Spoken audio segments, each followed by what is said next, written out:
Welcome, everybody, to an episode of Depot's Den. I am your host, as always, Evan DiPasquale, and today is going to be a great show. Not only are we going to be talking about the Bills' victory over the San Francisco 49ers, we're going to be talking about it with my one buddy from college, Zach Rowe, who now joins me. Welcome to Depot's Den. Thank you for joining me. Thanks, man. Thanks for having me. I'm excited. I'm excited to talk some ball with you. It's been a minute. It definitely has been a minute for sure. We went to college at NCCC, Niagara County Community College, and I don't know what it's called now, but yeah, who knows anymore. But we both had this interest for sports, and Zach reached out to me, and he decided, hey, could I come on your show? And I was like, heck yeah, let's go on the show. So I'm glad that I got you on, but really, let's start off with talking. This has been a season where, especially at the start, people had no idea what was happening with this team. People thought that this was going to be a year in transition, and even me, I thought this was going to be, they could make the playoffs, but I'd be shocked if they won the division. Yep. So yeah, it was definitely a crazy season, and now the Bills have dominated the AFC East and have clinched the division. This is the earliest a team has done it since the Colts did it in 2009, and this is also the first time in Bills history that they have clinched the AFC East for 5 straight years. Never did it once in the Super Bowl era. They did it 4 times, but never 5. Yeah, that's insane. It's insane to talk about and think about, especially like you said, with the offseason we had leading up to this. Like, it was a year where the media was just slamming us. Like, they were all over us. They were all over Brandon Beane and McDermott. And what are you guys doing? Josh Allen's got nobody to throw to. You got rid of the whole defense. All your leadership is.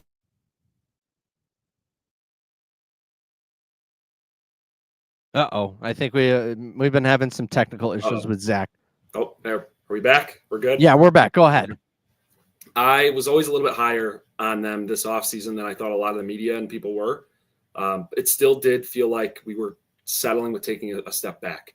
I liked our odds to win the division still because I did not think Aaron Rodgers was good anymore. I thought the Dolphins lost a lot of key leadership and everything, but I didn't expect this. I didn't expect this level of dominance already. I didn't expect it to be first game in December. We would already be talking about division champions, and like I will say I agree with you. I didn't think I thought Aaron Rodgers could still be good, but I didn't think he would be this bad. Oh, he's flat out bad. He's been terrible. It has been really an organizational issue, I feel like, when it comes to the Jets. Really, Jets are going to jet. That was my the Jets are going to jet. The Jets are going to jet. They'll find a way to lose, and that's all they've done all season.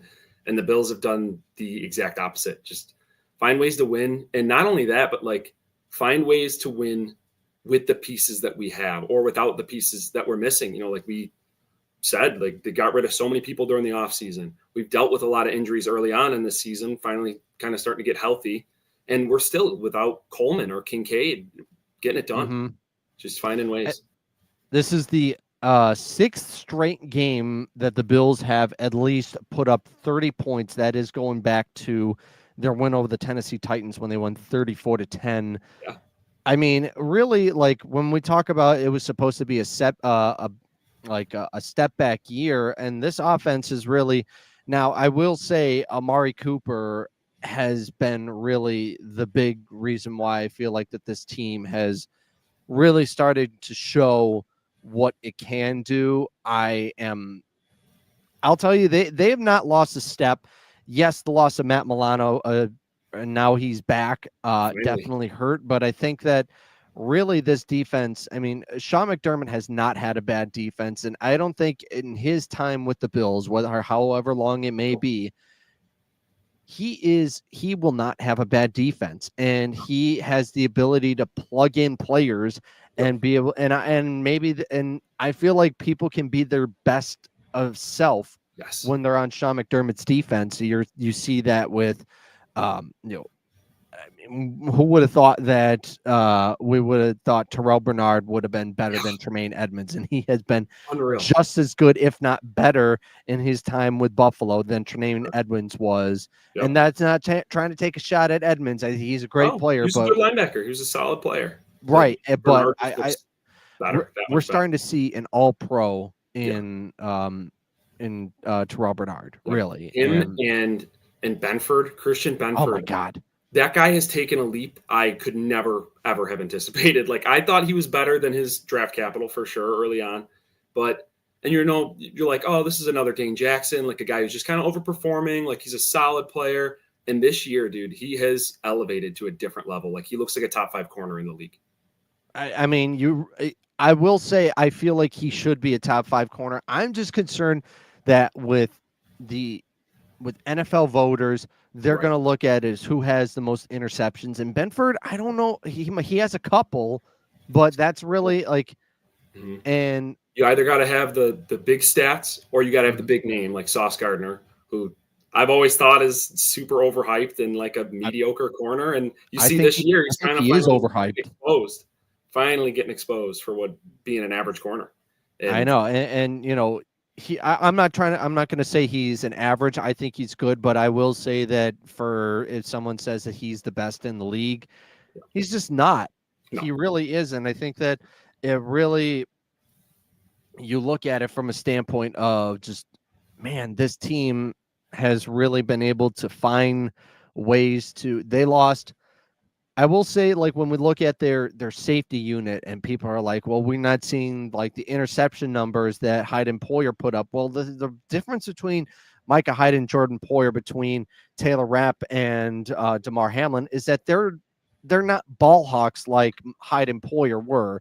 And I think that that's what really has been so special about this team, is that they have not given up the big plays. I mean, the most points that they've really given up this season was in the Baltimore loss when they gave up 35. And that was the first time in years that they had lost a game by more than one score. Yeah. Oh, yeah. Yeah, that game. And it's just like you were saying, this is a testament to our development of talent, especially on the defensive side of the ball, that we have gotten through despite injuries, despite getting rid of Hyde and Poyer, letting them walk. Rapp, I think, has been playing phenomenal. Hamlin's been good. He's been a solid safety. But yeah, it's just that one exception. That game was rough. But other than that, I think this team has gotten better. I think they've grown since that game. I think we've gotten healthier. And you see guys like Rapp just kind of developing and getting better and better as the year goes on. And yeah, like you were saying, they're just maybe not the ball hawks that Hyde and Poyer were, but they're getting it done and they're playing really well. All right, let's get into this game. I don't know what your thoughts were when you were hearing possible lots of lake effect snow in the forecast. I was a little worried, but at the same time, when I found out that their best edge rusher in Nick Bosa and then Trent Williams, their entire left side of the line was out for this game, that kind of made me feel like, okay, you might have Christian McCaffrey back, but I still feel like that this is not going to be pretty, and it wasn't. And Allen with he had 4 touchdowns or 3 touchdowns? 3 touchdowns. He would have 4 if you count the pass to himself, which was so weird.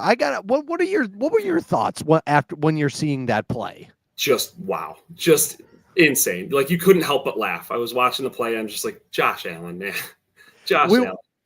So I was at the WGR studios because I had to write stuff for post game. I didn't get home till like 2:00 in the morning last night, and we were watching it, and I just start dying laughing as you're seeing just Josh Allen go Superman mode for the pylon, and really that play and the game-winning touchdown, or the touchdown that sealed the Kansas City game, that's what they're going to show when they're giving him his MVP trophy. And I wholeheartedly believe if Josh Allen doesn't get MVP this year, something's wrong, because if he doesn't, then they're just going to continue to keep moving the goalposts for him, because he deserved it last year. And then they made up things like, oh, it's wins. It's a win statistic. Lamar's got His more wins. interceptions. Yes, it's interceptions, it's turnovers. This year, he's limited the turnovers. We're better than the Ravens. We have an awesome record. And he's just doing it all, man. Like there is no digs. This is a year that we were expected to kind of suck on offense. And he's doing it despite all of that. And I agree, those 2 plays. I think these last 2 weeks in prime time, making plays when it matters most on national television, this is his MVP campaign. This has cemented him, in my opinion, as the MVP this season. I would be shocked if anybody else wins it. Right. And you just look at it from just not only I remember at the start of the season, Kyle Brandt, he came on WGR right before the season back in August, and he talked about MVP and that his thought process is that you want to look at a great story, and what has a really great story is what we're seeing play out from Josh Allen. You lost in the divisional round to the Chiefs again, and now you're starting to see what most of us thought was going to be this downfall, and he hasn't missed a beat. The Bills win the AFC East once again, and now credit at the start of the season. Could their pass catchers have been better? Yes, and I absolutely loved the trade for Amari Cooper because it was just he can be a guy that is your quote unquote number one, but I think that everybody has been pitching him. How many touchdowns passes have Allen hit? Like 11 different targets, I feel like. 11. Yeah. The last I'd heard, I believe it was 11, but Cooper hasn't even been showing up that much in statistics in the box score as much as a lot of people wanted, but he is a huge part of this offense at this point, despite not having 8 catches for 100 yards. Like, he's been great blocking. He's been doing crazy plays like that lateral and just stretching the field. He just presents that option of like, the defense has to respect this guy, because if you don't, he will cook you. And also he's like impossible to get on the ground. Yes. Yeah. He brings that element of run after the catch. He brings the element of field stretcher, and he brings that role that our offense was missing. Before you have like the Shakir, underneath guy, you have Kincaid, like underneath middle of the field. You had a bunch of underneath guys. And then just Curtis, who was playing a little bit disappointing until the last game, KC. But I mean, he brings a role to this offense that we were missing before. And Coleman, I couldn't believe how fast that guy was developing before his injury. Right. Jordan Poyer, thank you. Yeah. But I've really liked from what I've seen so far from really this young core of receivers. I think Shakir is one of the best slot receivers, if not the best slot receiver in the NFL. Here's the thing. He is Cole Beasley, but better because of the fact that, Cole Beasley, yes, he was a great wide receiver, and I don't want to make it sound like I'm taking a shot at Cole Beasley, but the thing about Cole Beasley was that he would get his catch, but then he never had that yards after the catch ability, or he would like more so just dive for the first down, compared to where you see Shakir is able to bounce off of tackles and be able to take a 2-yard pass and turn it into like a 15, 20-yard gain. And really that's what I liked about him. I mean, everybody was like last year going into training camp, everybody was like, is Shakir going to make the roster? And we're starting to see, I think that they should pay him this offseason, because if they don't pay him, he's going to get 1,000 yards and he's going to be worth a lot more. Yeah. Get ahead of it. This is a receiver you want to pay. This isn't, your Gabe Davis. This is where he's streaky or anything. Like, this is a guy who is there week in, week out, is having consistent performances. And always catching the ball. Literally always. His catch percentage is insane. And he just has a knack for getting open, finding the soft spot in zone coverage. And I think his run after catch ability is what separates him from Beasley. It makes him an upgrade, I think, over that Beasley role that we've been looking for since he left. And that guy's balanced too. Like, his contact balance, he just bounces off people, dude. He's Gumby. I don't understand it. It's like what you always hear about Thurman Thomas is that he he's been so good. Like he was so good to be able to, like, if you not tried to knock down Thurman Thomas, you never knocked him down, you moved him over. Yes. And that's really what we've been seeing. I will say one thing that I have been really impressed with is um, the ability to have some balance in the running game and it not just being Yes. 100% Josh Allen. James Cook finished the day yesterday with 14 carries for 107 yards, including a 65-yard touchdown, and that was his longest touchdown of his career, surpassing what he did in week 2 when he's hit like a 55-yarder against the Dolphins.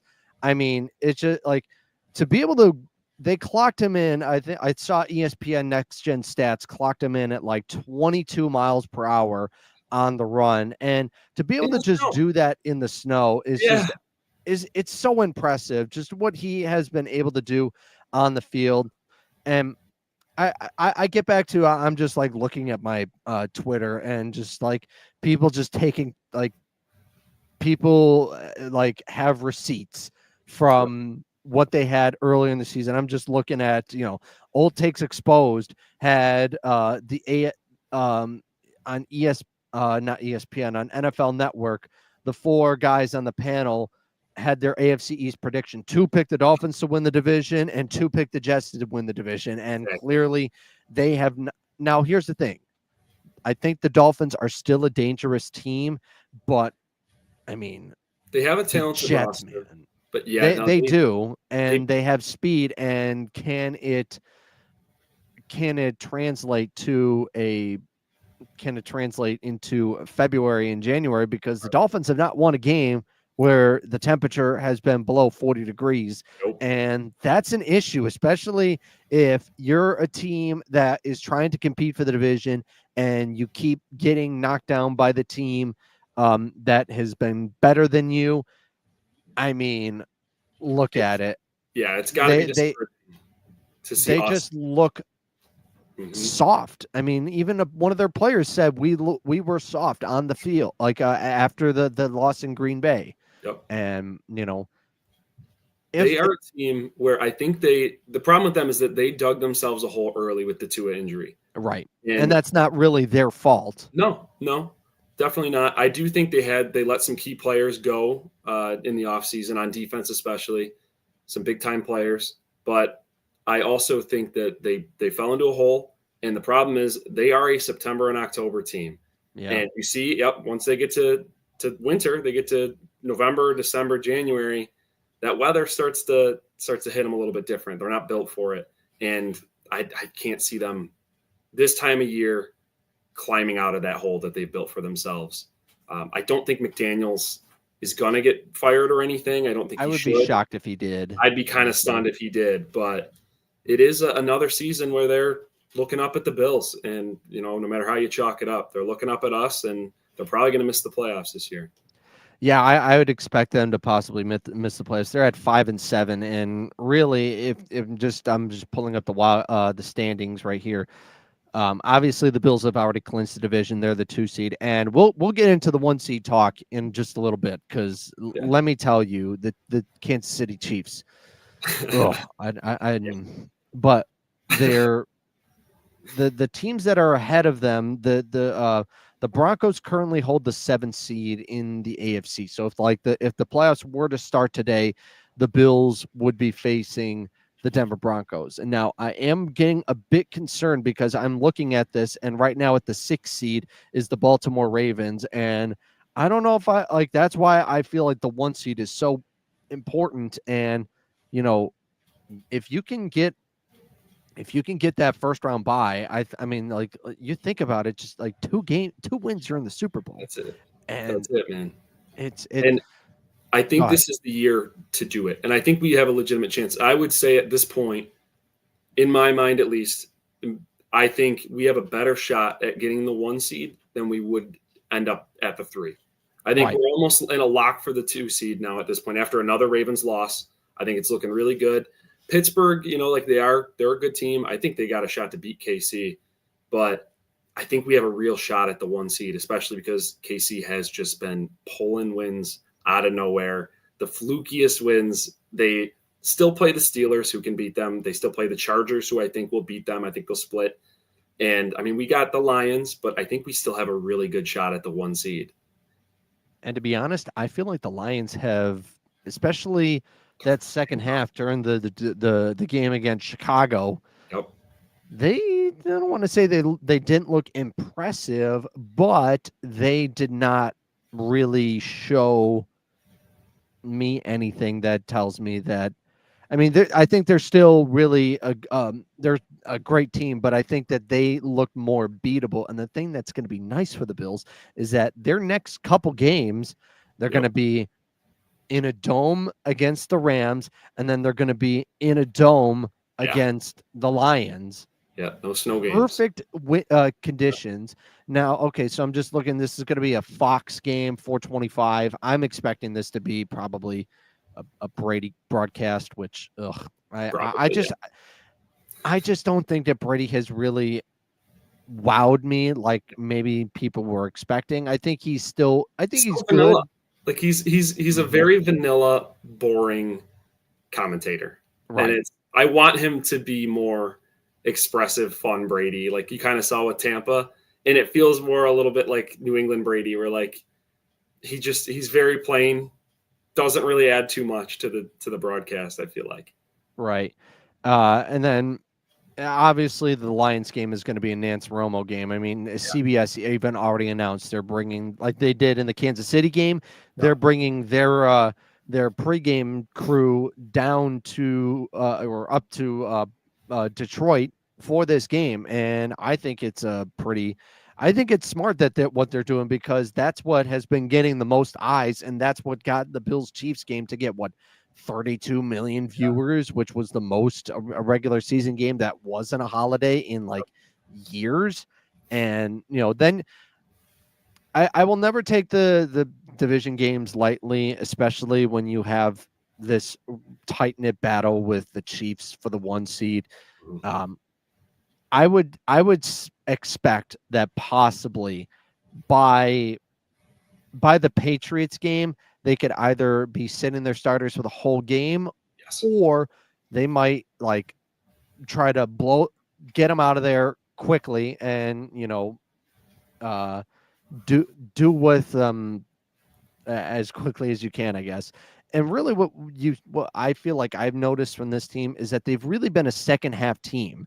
They have been, they can give up that, those first couple drives, the first half might not look as great as maybe you would want it, but they come out in the second half and they just know how to put you out of your misery. They do. It's the halftime adjustments. I agree. I think like, you saw it early in the season. Even the Texans game that we ended up losing, we were getting blown out in that first half. It was not a close game. And we came back in the second half and made it a game and probably should have won. But yeah, I don't think I don't think they should have thrown the ball 3 straight times, but that was coaching costed us that game, but it's won us others for sure. So it's something that I think they grew from that loss as well. And I think you've seen it. They're kind of going on a run right now. What is that, 5 straight yesterday? 5 straight wins for the Bills. I think they've won 7 straight. Wow. Yeah, we've been on a roll. Yeah, 7 straight, because they went 3-0, then they lost their next 2, and then they haven't lost since the Houston game. So yeah, they're 10-2. Wow. It is. Yeah, we've been on a roll, and it is part of those second half adjustments, I think, just starting to roll teams in the third and fourth quarter. I think Josh just knows how to close games out. I think our defense especially just makes wild adjustments to whatever they're seeing in the first half. This has been, I feel like, a more fun team to watch. And, Josh Allen said at postgame that with the division locked up, they are a team that now can play more free and more loose.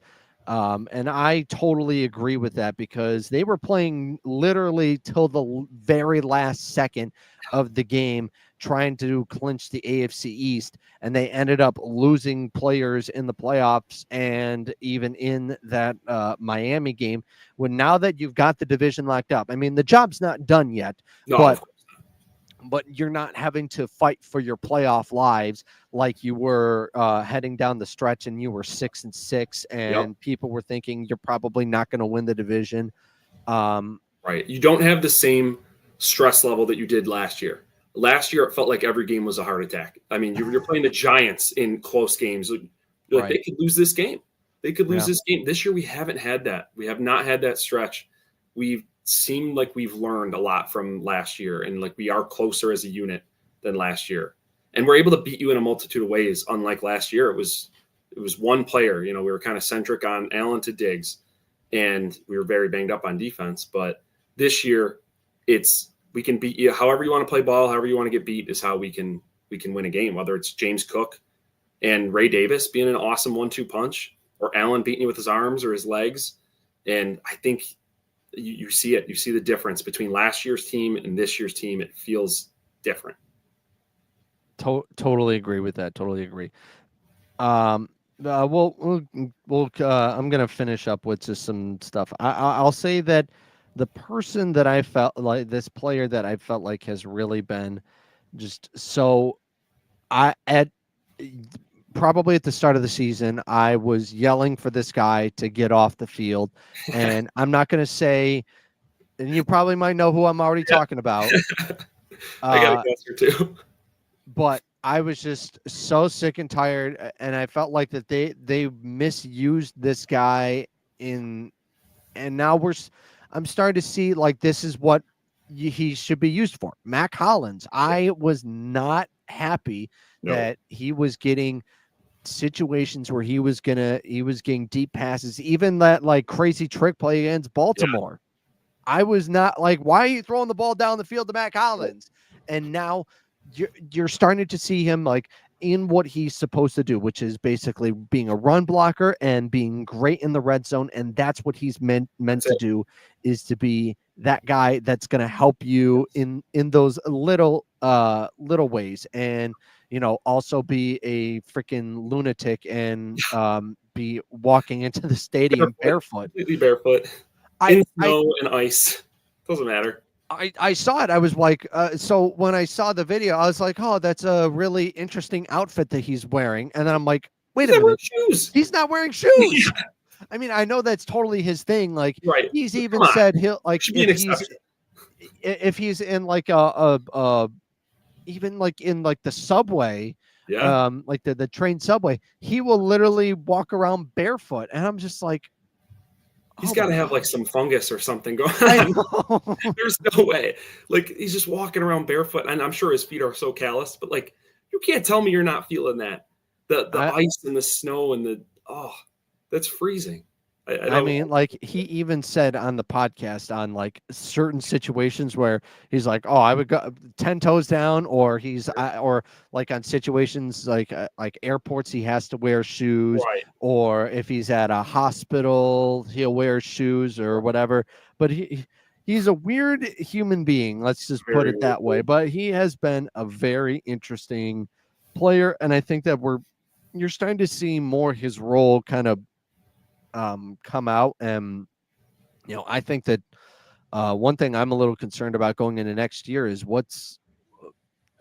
Joe Brady's going to get a job. I don't know where, but he's going to get a job. And you know, crazy idea. I think that the Bengals really want to, that they might fire Zach Taylor and then make Joe Brady their offensive coordinator, who worked with Joe Burrow and Jamar Chase at LSU. I almost said UCLA, and I was like, that's not right. LSU, and that could be dangerous. But I'll tell you, Joe Brady, I think, has really kind of earned his flowers.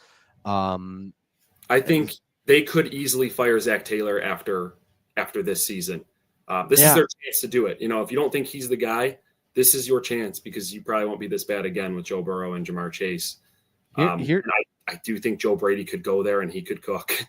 Here's the thing. I feel like that when it comes to the Bengals Super Bowl window compared to the Bills, the Bills Super Bowl window, I feel like, is going to be open more, and that's mainly because they're willing to pay their players. If they are good, they will pay them. And we saw that contract dispute with Burrow, and then you saw it with T. Higgins, and Chase. now it's happening with Jamar Chase. Their owner is cheap, and for the Bills, Terry Pagula is okay to shed out some money. So For sure.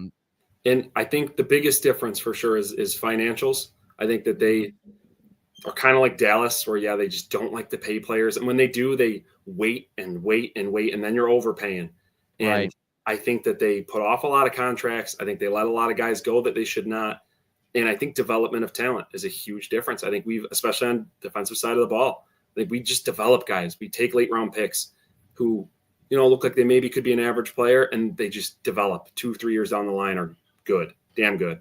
And since he just doesn't have that, they don't have those guys. Their defense is really, really bad. They're so bad that Joe Burrow is putting up like an MVP level season. I know that phenomenal numbers. They have the leading passer, I believe, and the leading receiver this year, and are still 4-8. I saw it like that. Joe Burrow has lost 5 games this year where he's thrown for over 300 yards and 3 touchdowns, and no one has ever done that. It sounds impossible. Like, how does that? And it's really, I don't want to, and it's not on their offense, it's their defense that has just been atrocious. I saw that their Trey Hendrickson, I think their leading sacker is like second in the NFL in sacks, but their entire team as a whole is like last in the league in sacks. Yeah. Nobody else has been contributing, and if you're the Bills, this is like your opportunity to really, because I felt like in years past your real bugaboo was the Bengals and the Chiefs, the Bengals. I will say that even though I felt like the Chiefs were a really good team, I still believe that the Bills are better than them because I've seen them beat them. Like, if it comes playoff time when the Bills are facing Kansas City, I feel good about it. Too. I mean, it's a little scary because you haven't beaten the Chiefs in the postseason, right, but you have beaten the Chiefs one way or another. You've done it multiple times.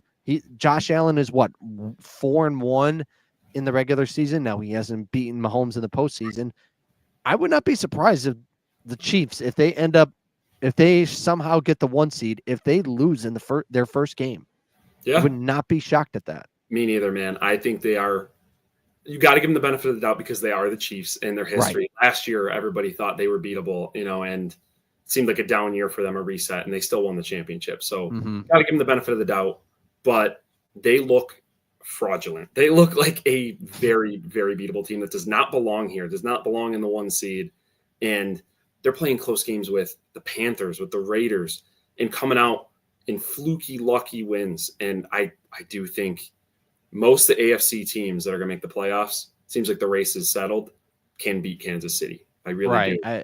I totally agree with that. And all right, well, now that we've gotten really our stuff about the game, I want to go around the NFL in the slate of games that was happening during week 13 are we in now? Like, we're going into 14.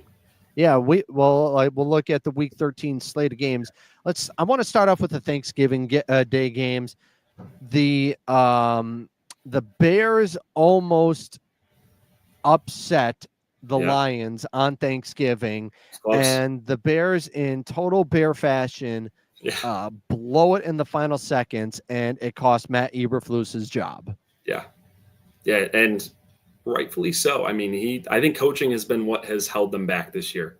And I mean, say what you will, Caleb Williams has been hit and miss. He's had some rough moments. He's had some really good moments. But you just have not had a good, stable head coach. And they probably should have let him go before this season. Right. But they stuck with him, gave him another shot. And that game, the end of that game, he had to get fired. You can't have a coaching lapse that bad after the season that you've had, the slide that they've had, and keep that guy. I mean, that was horrible. It was on Caleb Williams too. Don't get me wrong. He hasn't gotten a lot of the blame for it, but because he took his sweet time going up to the line and, okay, let's make sure everybody's here. All right, now I'm going to snap it. Now I'm going to snap it. And he just wouldn't. But Eberflus needs to call a timeout in that situation. Mm-hmm. And you have a young quarterback, and that's really what it comes down to, is that sometimes your head coach sometimes has to help out the young quarterback, and he did not do that. And now I'll tell you, you could tell people in Chicago were annoyed because on one of the a sports radio station in Chicago, they had Eberflus on maybe for like a weekly radio spot, and while he was on the air, his signal started to just stopped, and as sometimes what happens with the cell signal, and one of the hosts just goes, "Coach, your cell signal is just as bad as your offense." And I'm like, that's I'm just shocked that and then obviously they tried to get him connected, and they were just like, all right, well, we'll just do this another day or whatever.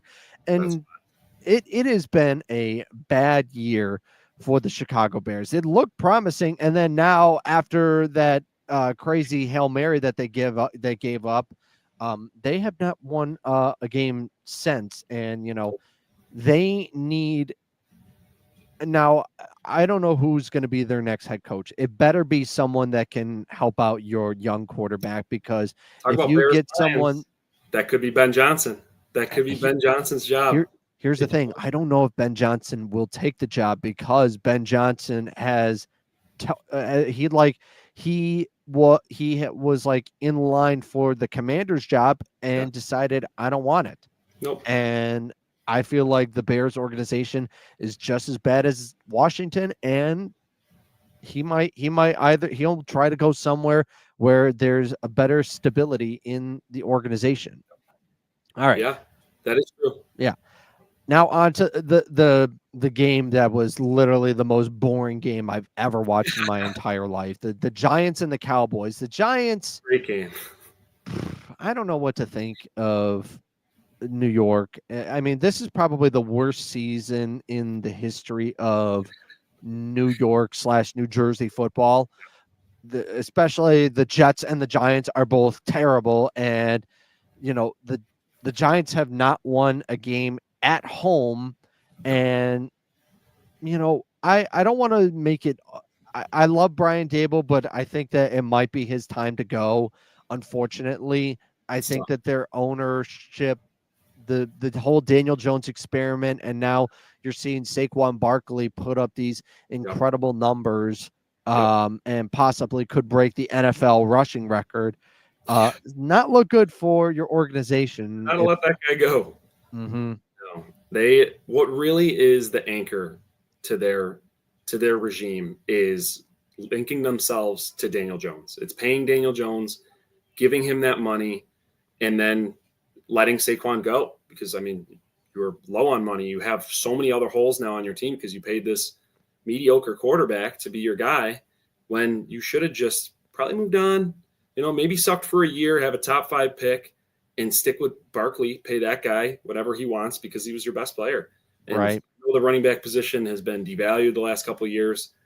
I think it's bouncing back in a big way. You see what Barkley's doing. You see what Derrick Henry's doing. Even Josh Jacobs is having a good year. But letting him go. And I don't know if you watched the Hard Knocks during the offseason. I did not, but I know that I have a really strong feeling teams are not going to want to do that again. No. That's probably dead. I don't think it's coming back. And some of the behind the scenes stuff and everything was definitely, it's tricky. I don't think a lot of teams are going to want to do it. But you see John Mara at one point express how much he wanted to keep Saquon and how much he's like, I want that guy here. And you piss your owner off, you go against what he says. Eventually, it's going to cost you your job. And I don't know if Daboll's going to be able to stick around, or Joe Shane for that matter.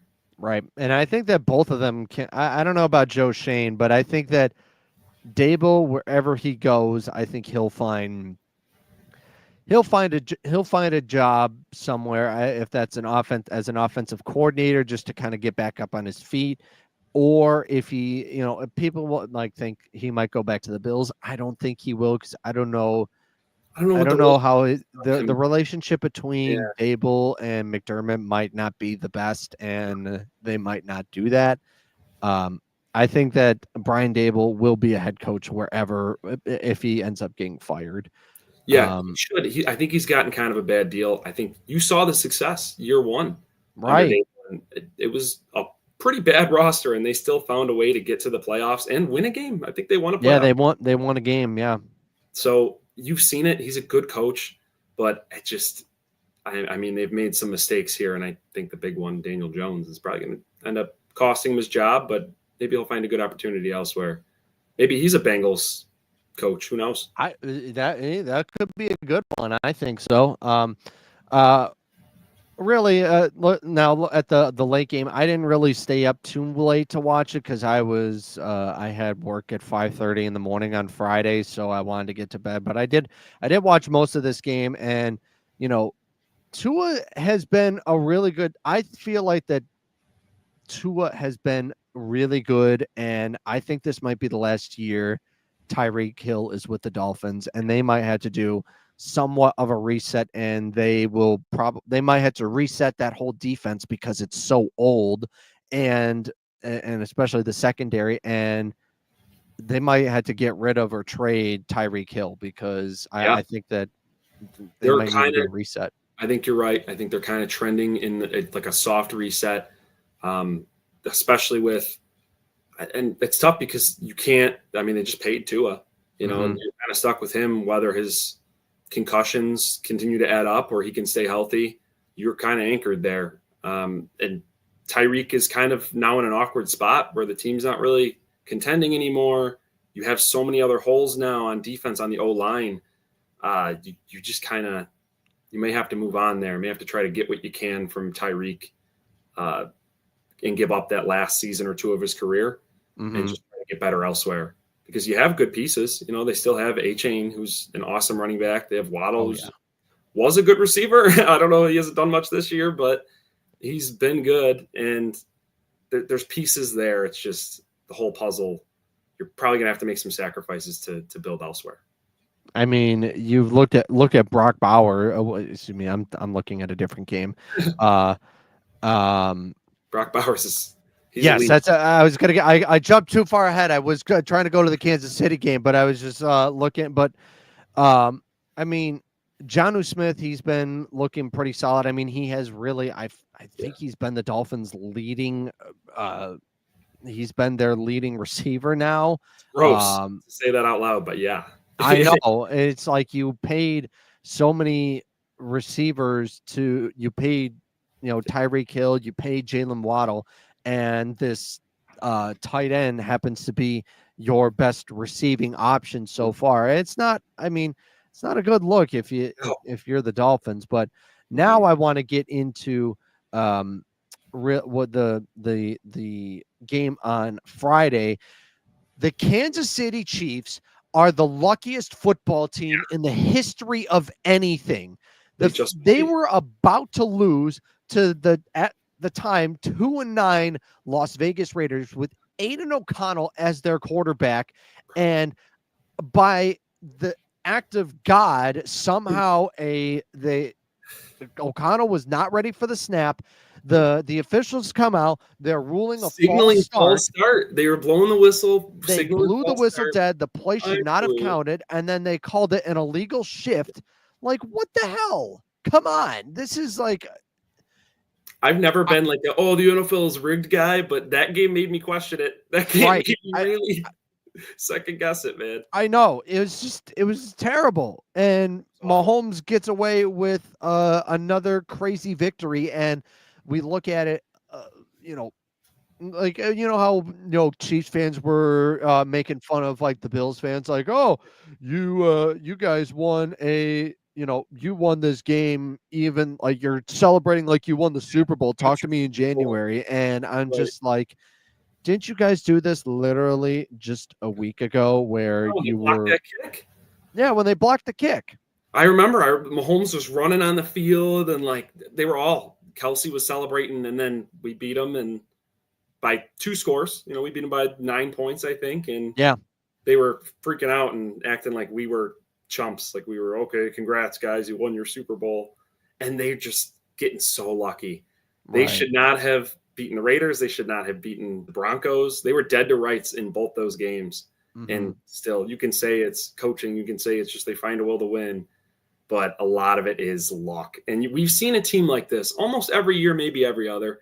I don't know if you remember, like the Steelers a couple years ago were like this. The Titans, the 2020 Steelers. Yeah. The Titans had a year like this with Tannehill. And even the Vikings a couple years ago or last year.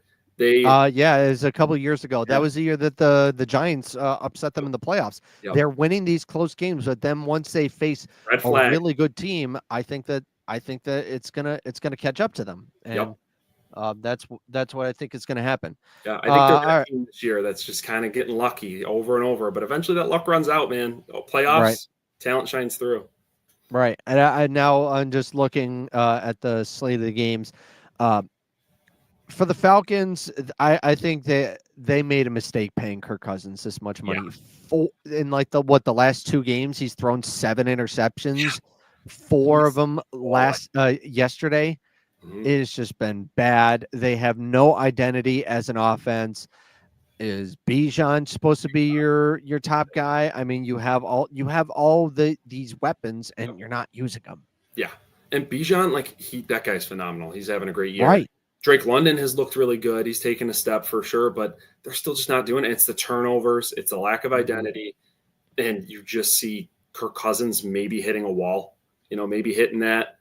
And it's weird because he looked good at times earlier this season. He had a great primetime game. And then it feels like since then almost he's fallen off. These last 2 games especially. Do you turn to Penix? Do you still just ride it out because you did pay Kirk Cousins so much for so long? Mm-hmm. It's a tough spot to be in. All right, looking at the Steelers and the Bengals, I'll tell you the Steelers they're a little bit scary. I mean, yeah, they gave up 38 points to the Bengals, but their defense looks scary, and they got like I think was it 2 touchdowns off of turnovers, and Russell Wilson really I think. He's going to be the quarterback of the future. I like Justin Fields, but when they made that switch over to Wilson, and he has just been playing lights out for them so far. And I had a little bit after they made the switch because Fields was playing well and they weren't turning the ball over. And you're like, wow, this is the best quarterback they've had since Roethlisberger. Why are you going to move on? And Wilson has elevated their offense to a new level. He's elevated George Pickens to a different level. And yeah, their defense out as always. Tomlin, great coach. He's going to get the best out of the worst situation. So they could make a run, man. They are a good team. They're a little bit scary.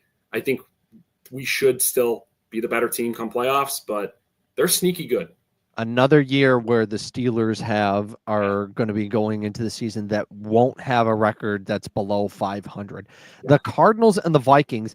The Vikings, I feel like, have not been like they were like this really like sexy, high flying offense at the start of the season. Sam Darnold was an MVP candidate. And now I don't want to say they've fallen off, but they haven't been as impressive as I was expecting. I'll say when the Bills faced the Cardinals, they got them at the right time because I think Arizona is actually a really scary team. They're a good team. I will say it. They're good. Like they are not great maybe, but they're a good, talented squad. And Minnesota is too, but I mean, they're also kind of on that fraud watch. They're 10-2, but should they really be there? You have Sam Darnold at quarterback. You're starting to see him. I could see it being a first round exit, unfortunately for them, but they've been looking good. Mm-hmm. I think the NFC, it looks like there are probably 3 clear teams that are the front runners in that conference. Yeah, Detroit, Philadelphia, and Minnesota. Yep, exactly. Yep, that's it. And to the Colts and Patriots. I probably should be having NFL music while we're doing this. I'm going to do that because it's my show and I can do whatever I want. Go for it. Full support. Colts and Patriots. I mean, I feel like Drake May has looked incredible, and I think that hopefully they can get talent around Drake May, and I think Anthony Richardson has really been just very impressive so far. After getting benched, I think that he might have needed it, and he needed that. He definitely needed that benching. I mean, after coming out and saying what he said, I'm tapping myself out, man. I don't condone lying, but in that scenario, I think lying would have been you just said like I would have said like I was cramping or something. Yeah, or cramped or anything other than like, oh yeah, I'm just tired, I needed to play. Not as a quarterback, you don't. Not as a face of a franchise, you don't. But yeah. I think he's got potential. He's not a very active passer at the moment, but he's extremely athletic. Sky is the limit still. Give him time. Give him the rest of this year. Give him another season to see what he can develop into. Drake May, on the other hand, looks good already. It's a little scary that, they have a long way to go as a franchise. They need a coach. They need a team around that guy, but he looks the part, and I think he is a good, possibly franchise quarterback. Right. All right, the Seahawks and the Jets.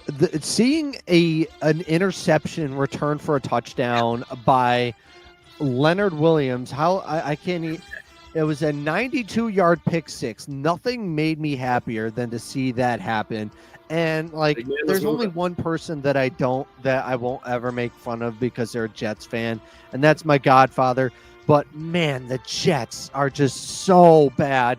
They got to move off of Aaron Rodgers. They've been talking about looking for excuses to put him on injured reserve.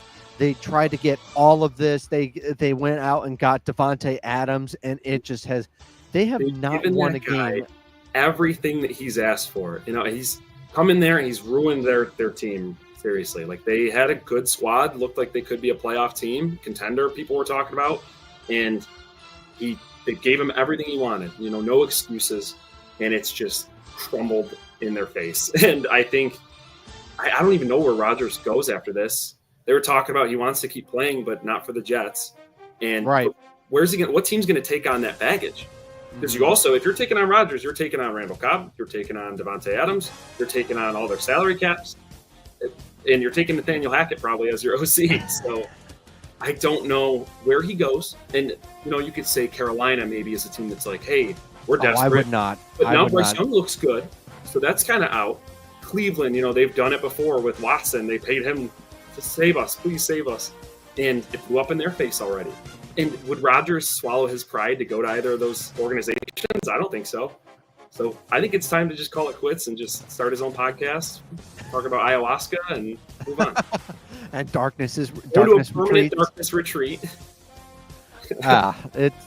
Man, nothing makes me happier. I love seeing the Jets, the Dolphins lose, but the Jets with what their expectations were when I was seeing on First Take, what's like a good season for them, and all of them said, one person said wild card, going to the wild card. One person said going to the divisional round. One person even said AFC Championship, and then another person said Super Bowl. Yeah, no. Oh my God. How funny is it looking back on all that? I know. We did the same thing last year, crowning them before, the 4 snaps that Rodgers had before tearing his Achilles. And then this year it was all the same stuff. And I'm like, this guy's 40 coming off a torn Achilles. I don't see it. The Jets always find a way to jet. And it is awesome. It's awesome to see. All right. Commanders Titans. Jaden Daniels has put himself back into possibly the front runner for offensive rookie of the year. We'll see how 2-man race. Him and Bo Nix. We'll see how why am I drawing a blank on this? We'll see how Bo Nix looks on Monday night. We'll get into that a little bit, but I think that him and Jaden Daniels and Bo Nix are right now. It's a 2-man race for who's going to be the AFC rookie of the not AFC, the offensive rookie of the year, really, because both of them have been really good and have been very impressive. I think it's a coin flip at this point. Mm-hmm. The way that you saw Daniels early in the year was just phenomenal. I don't think we've ever seen a start for a rookie career quite like that. But Nix has just been more consistent, and he's hitting his stride now mid-season, as where you saw some struggles up until this week, of course. But you saw some struggles with that Kingsbury coached offense. which he always had with the Cardinals. You hit that midseason point, starts to tail off a little bit, but this week they look back to form. So maybe Daniels ends up taking back the throne. It'll be close. All right. Jaguars and Texans. Now, I will kind of laugh at this a little bit because my colleague Nick Geary, he had a 12-leg parlay, and he had 11 of his bets hit, and then he just needed the Jaguars. He needed Houston to win by more than 3 because he had the line was 3.5, and he lost. Yeah, he had 11, and it's just such a bad beat. Tough break. First off, the hit on Trevor Lawrence was just absolutely terrible. A fight broke out. Like, something needs to go on. Like, that was one of the dirtiest plays. That was the dirtiest hit I've seen on a quarterback taking a slide since Kiko Alonso. It was right. Like where he took Joe Flacco's ear off. That was. I know it was bad, and I mean, eventually I heard I can't remember the guy who laid the hit on him, but he came out and apologized for the hit, but it just was not pretty, and hopefully Trevor Lawrence can get back on the field because he just was he was off. He was hurt with an elbow injury, and I don't know, man. It's hopefully that concussions are always scary. So obviously he's going to go into the protocol. He's had some injury proneness the last couple of years, and they paid him, if I'm not mistaken. So he's got to be the guy. They got to find the right coach. It looks like right piece to come in, change the culture for that franchise, and just fix Trevor Lawrence. That's your biggest issue. Yeah, fix Trevor Lawrence, that's for sure. And I feel like he's still a solid guy, a quarterback. All right. Had so much potential, but just washed. Rams and Saints. This was a weird one to me. I mean, I don't know what to think about the Rams, and I don't really know what to think about with the Saints. Yeah, very similar kind of teams, both in weird transitions, where they have lost some big pieces, but now kind of in the in-between. We're like, are they going to sneak into the playoffs, or do they just suck? Are they going to be fourth in their division? I don't know. And the Rams have the benefit of having a great coach. They have great wide receivers, great running back, great older but good quarterback. And the Saints just, losing Olave. They've had some injuries, and they're going to be in cap hell. So it's. I'll tell you, I think that the Rams might be moving off of Matthew Stafford. And a lot of people, like Giants fans, were saying, I want Stafford on the Giants. And I think that would be, if you're a Giants fan and Stafford's available, you go after Matthew Stafford. That's a guy who feeds his number one wide receiver.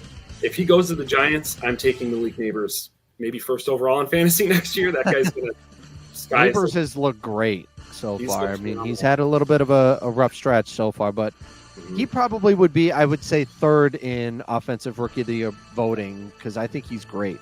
Yeah. The Buccaneers and Panthers, that game ends in overtime, and a crazy catch by Adam Thielen, and then so unfortunate that I think it was Chuba Hubbard drops the ball. And let me just say that the Panthers are, they are I'll tell you, Bryce Young, like we were talking about with Anthony Richardson, has looked a lot better. And talking about a guy who benefited from getting benched. He kind of maybe needed that to just sit down, take a breather, learn the offense a little bit more, and then try again. And that reset, I think, has worked immensely for him. I mean, you see, he's making the throws. He looks good. Yeah. He looks how he did at Alabama.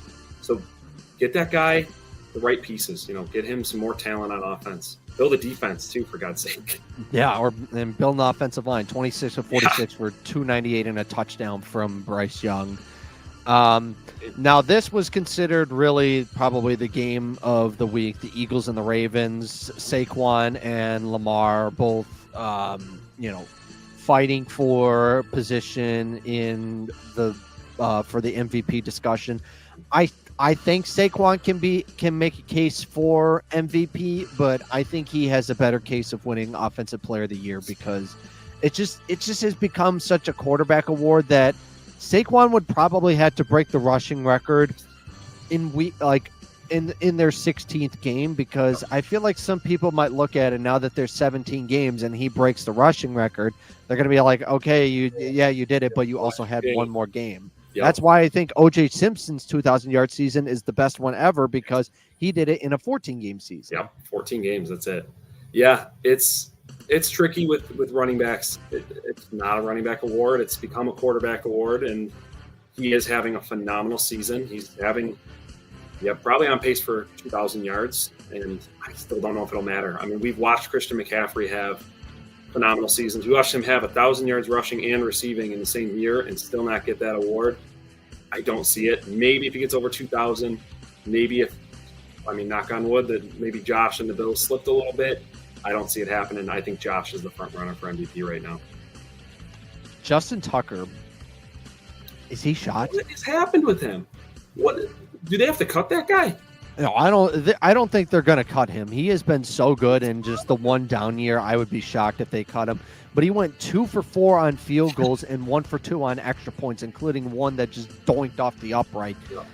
He has not looked good this year. He has not been like the Justin Tucker that we are normally used to seeing him on. My one colleague, Joe DiBiase, even said he might take Tyler Bass over, and that's saying something. Justin Tucker.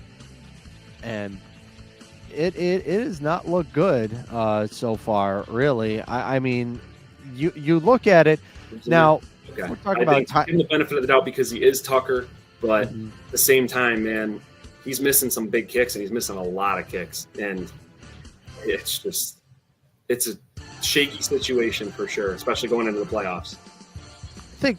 I think I'm not gonna. If anybody is gonna try and get on Tyler Bass for that missed kick on yesterday, the ball was probably like hard as a brick, and also it's like trying to kick in the snow when it's just constantly coming down like that.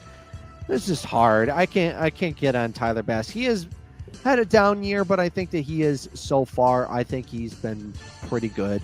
All right, let's look to Monday Night Football. Broncos and Browns, 8:15.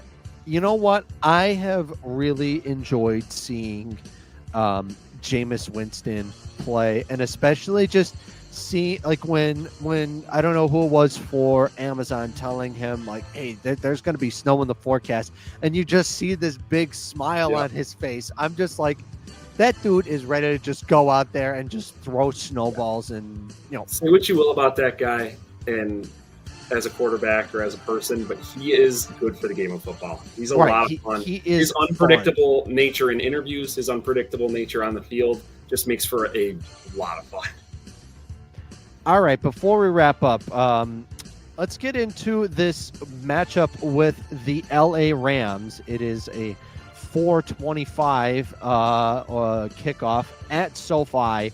I'll tell you, I think that Josh Allen really, now that he is always, if the conditions are good, he's going to do great. And I think we'll see Keon Coleman come back, and I think that we'll see probably a couple Keon Coleman touchdowns, maybe even a Josh Allen receiving touchdown again. Yeah, who knows? Who knows anymore? I hope Coleman's back, and I don't know what the deal with Kincaid is. Hopefully he can make it back. I don't know the severity of his injury, but they've done fine without him, honestly. Yeah, I mean, how much has it mattered so far? We've been good. The offense has still been good without him, despite the injuries. But Coleman could have a big game back. And I do expect us to have a similar game against the Rams that we did against the Niners, where maybe not necessarily running, but I think we're going to put up over 30 on this team and win by a couple scores. Right. I think that's what I believe we're going to see. But it has been a very fun year for the Bills. To say the least, man. Great time to be a Bills fan. Amen to that. All right. Hey, Zach. Thank you so much for coming on. If you want to tell people where they could find you, like on social media, if you're very vocal, if you got anything going on, or what? I'm working on getting a podcast started myself. I'm looking on getting one going, so it's not off the ground yet, but hope.